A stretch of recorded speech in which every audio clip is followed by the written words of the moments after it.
अब हम आते हैं सेकंड सवाल की तरफ, जो कि एक दोस्त ने पूछा है कि आया कि अगर बीवी अपनी मर्ज़ी से तलाक ले तो क्या फिर भी ख़र्चा देना पड़ेगा? ये बड़े लोग पूछते हैं।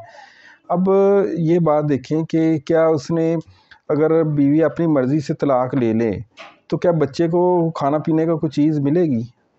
तो बच्चे ने तो फिर भी ख़र्चा माँगना है ना, और कोर्ट ने भी देना है। तो हमारा इसमें इसका जवाब ये बनता है कि चाहे इसमें डिवोर्स हो जाए, चाहे ना हो जाए, चाहे बीवी डिवोर्स ले या चाहे आप खुद से डिवोर्स दें, उसमें हर सूरत में बच्चे का जो खर्चा होता है वो आपको देना ही देना होता है। तो ये जो लोगों के ज़हनों में है कि शायद बीवी की गलती है या मेरी गलती है तो मुझे खर्चा नहीं पड़ेगा, तो ये बात अपने ज़हन से निकाल दें। ठीक हो गया। अब आते हैं अगले सवाल की तरफ। जी, इसमें ये है कि एक तीसरा सवाल है कि इसमें लोग अक्सर पूछते हैं कि आया बच्चे बीच में लिखती हैं तो अब खर्चा डलेगा कि नहीं डलेगा, या बीवी ने अपनी मर्ज़ी से खुला ली है और बच्चे बीच में लिख लिए हैं। ये भी बड़ा लोगों को कन्फ्यूजन रहती है कि बच्चे बीच में लिख दिए हैं जी, अब वो खर्चे का जो है इसमें दावा नहीं हो सकता। भाई मेरे बीच में लिखती हैं या जैसे भी लिखती हैं, वो स्टाम्प जो कानून है वो कहता है कि कोई भी चीज़ जो कि कानून के हिसाब से इल्लीगल है, वो चाहे आप स्टाम्प लिखा लें या जहाँ पे मर्ज़ी लिखा लें, वो इल्लीगल ही है। और लिखाने से कोई आपका ख़र्चा जो है वो ख़त्म नहीं होगा। ठीक हो गया, ख़र्चा उसी तरह देना पड़ेगा। मुझे याद है हमने एक केस में 4 बच्चियाँ थी किसी औरत की, तो उसके हस्बैंड ने बीच में लिख दी, और वो उन्होंने पहले तो कितने अरसा केस ही नहीं किया कि बीच में लिखी गई हैं। उसके बाद जब फिर केस किया तो उसमें उसी तरह उसका ख़र्चा लगा और चारों बच्चियों का ख़र्चा उसे अदा करना पड़ा। तो ये जो अपने ज़हन में ये बात है, ये भी आप क्लियर कर दें। तो अब आते हैं अगले सवाल की तरफ। जी, अब एक सवाल है जिसमें अक्सर लोगों के ज़हनों में आता है कि एक बच्चे का कितना ख़र्चा बनता है, जो कि आम रूटीन में लोग पूछते हैं। तो एक बच्चे का ख़र्चा उसकी आमदनी के हिसाब से, जो हस्बैंड की इनकम होती है उस हिसाब से होता है। अब उसकी इनकम 50,000 है, 1 लाख है, वो आपको प्रूव करनी पड़ेगी कोर्ट में, ठीक है? उसमें के लिए आपके पास डॉक्यूमेंट्स होने चाहिए, आपके पास कोई ऐसी बैंक की स्टेटमेंट हो, कोई भी ऐसी चीज़ जिससे आप साबित कर सकें कि उसका रहन-सहन और उसके अखराजात और उसकी जिससे इनकम आप साबित कर सकें।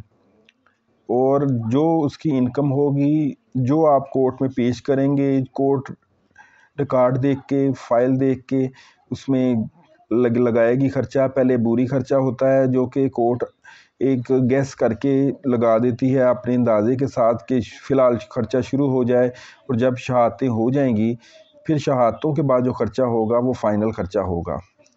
सही हो गया। तो ये मेरा ख़्याल है कि काफ़ी आपको पूरी तफ़सील से बता दिया गया है कि ये फ़ाइनल खर्चा जो है वो एक खर्चा बच्चे का किस तरीके से कोर्ट लगाती है। ये 10% सालाना भरना ही होता है, चाहे कोई इसमें कोई दूसरी राय नहीं है कि अगर चाहे कोर्ट ने ऑर्डर किया हो या ना किया हो, ये ऑटोमेटिकली तौर पे 10% बढ़ता ही रहता है। अब आते हैं अगले सवाल की तरफ। अब अगला सवाल है, किसी ने सवाल किया है कि मेरी सिस्टर डिवोर्स लेना चाहती है, हस्बैंड डिवोर्स नहीं दे रहा और तंग कर रहा है। ये भी बड़े लोगों के लिए मसला मसाइल हैं कि वो समझते हैं कि पता नहीं डिवोर्स हस्बैंड नहीं दे रहा तो फिर कितना मसला होगा या किस तरीके से वो ले सकते हैं। तो ये डिवोर्स क्रिश्चियनों के लिए तो मसला है, क्योंकि उनके ऊपर जो कानून लागू होता है वो क्रिश्चियन डिवोर्स एक्ट है।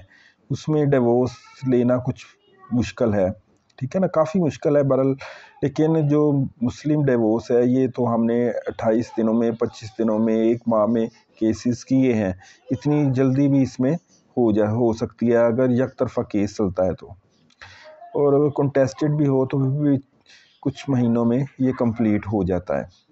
तो अगर हस्बैंड नहीं दे रहा तो आप खुद से कोर्ट में केस फाइल करके ले सकते हैं, ये कोई बड़ा मसला नहीं है। अब आते हैं अगले सवाल की तरफ।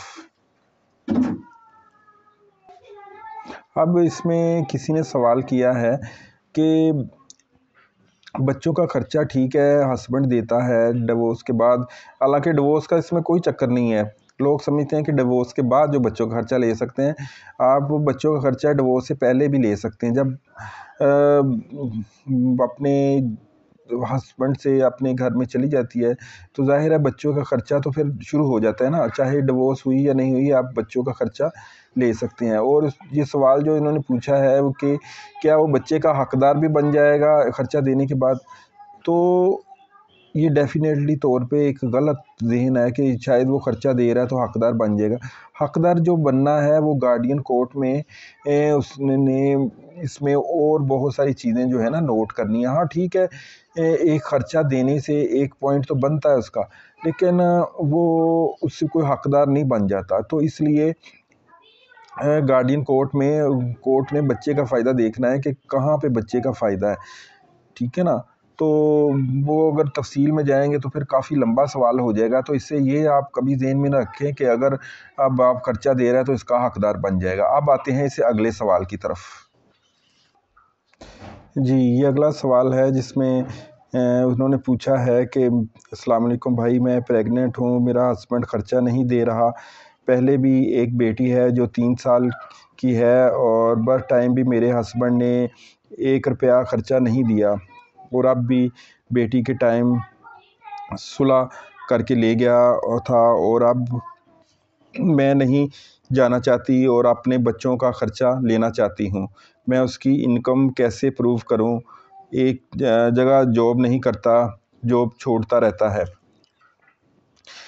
तो इसमें एक चीज़ जो बताने वाली है कि जो डिलीवरी के एक्सपेंसेस हैं ना वो हस्बैंड के ज़िम्मे होते हैं।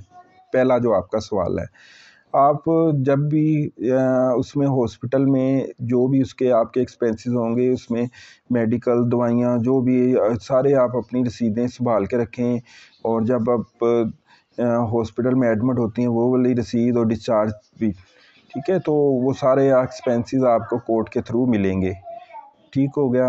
अब जिसमें साहब खर्चा भी आप कह रहे हैं कि पहले भी खर्चा वो नहीं दे रहा, तो इसमें आप साहब का खर्चे भी केस कर सकते हैं, ठीक है। उसमें एक हाई कोर्ट की अथॉरिटी है जिसमें उन्होंने कहा है कि औरत 30 साल का साहब का खर्चा ले सकती है। अब उसके बाद ये है कि वो एक जगह जॉब नहीं करता, कहीं जॉब छोड़ता रहता है, कभी एक जगह से दूसरी जगह।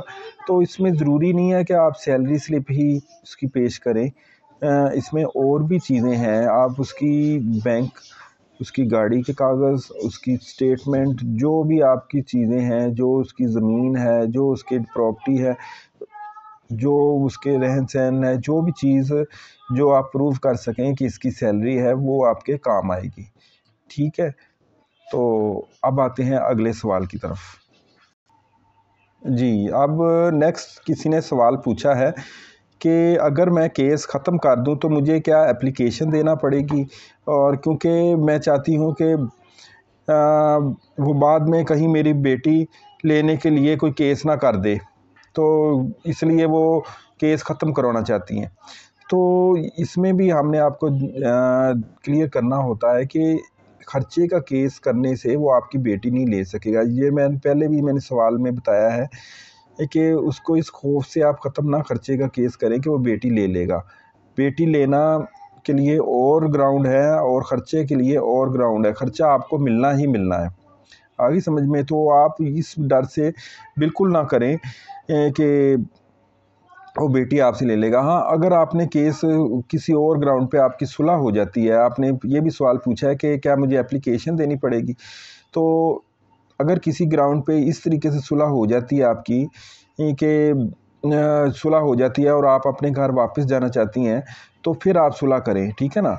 उसमें फिर ये होगा कि आपने वहाँ पे ये लिखवाना है कि हमारी सुलह हो गई है, और सिर्फ बयान देना है, इसमें एप्लीकेशन नहीं देनी आपने। तो इसमें ये आपने लिखवाना है कि हमारी सुलह हो गई है इन वजूहात की बना पर, और अगर ये मेरे साथ अच्छा सलूक नहीं करते तो मैं अपना केस दोबारा से ओपन कर सकूँगी। ये आप अपना बयान हल्फी एक स्टाम्प के ऊपर लिखवा के डीड बना के भी कोर्ट में जमा करवा सकते हैं। लेकिन इसमें आप कभी भी जो है इसको कम्प्लीटली तौर पे बंद ना करें, इसमें इस तरह का बयान दें कि अगर मेरे साथ ये धोखा भी तो लोग करते हैं ना कि इसमें वक्ती तौर पे सुलह कर ली और उसके बाद जो है फिर से वही काम शुरू हो गया, तो इसमें आप फिर ये रीओपन का ज़रूर इसमें ऑप्शन रखें। ठीक हो गया। तो अब आते हैं अगले सवाल की तरफ।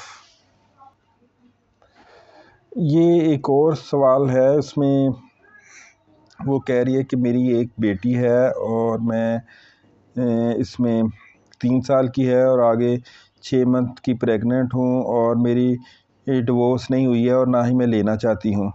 मेरे हस्बैंड की इनकम 1 लाख रुपया है, उसका कितना ख़र्चा मिलेगा और कितना ख़र्चा मिलेगा और हाँ यही वो पूछ रहे हैं। तो इसमें ये है कि जो आपका ख़र्चा है उसमें आप चाहे डिवोर्स नहीं हुई ना, तो आप अपने ख़र्चे का भी केस करेंगे और जो आपके एक्सपेंसेस हैं डिलीवरी या बच्चे के प्रेगनेंसी के दौरान आप उसका भी ख़र्चा जो है क्लेम कर सकते हैं। और उसमें आप जो भी आपका ख़र्चा होता है इसमें आप सारी रसीदें संभाल के रखेंगे और उसमें एडमिट होने की रसीद और उसमें आप जो है उसमें डिस्चार्ज की जो स्लिप होगी हॉस्पिटल में वो भी आपने संभाल के रखनी है। और उसके बाद जो ख़र्चा होगा इसमें 1 लाख रुपये आमदनी है, तो 1 लाख रुपये आमदनी पे अच्छा ख़र्चा मिल सकता है आपको कोर्ट से, लेकिन आपको प्रूव करना पड़ेगी उसकी इनकम। प्रूव करने के लिए मैंने जैसे पहले बता चुका हूँ कि इसमें आपके पास सारे डॉक्यूमेंट्स होने चाहिए जो कि आप प्रूव कर सकें, जो भी डॉक्यूमेंट जिससे आप उसकी आमदनी और आपकी ज़ुबानी शहादतें भी होनी चाहिए जिससे उसकी इनकम प्रूव हो सके। अब आते हैं अगले सवाल की तरफ।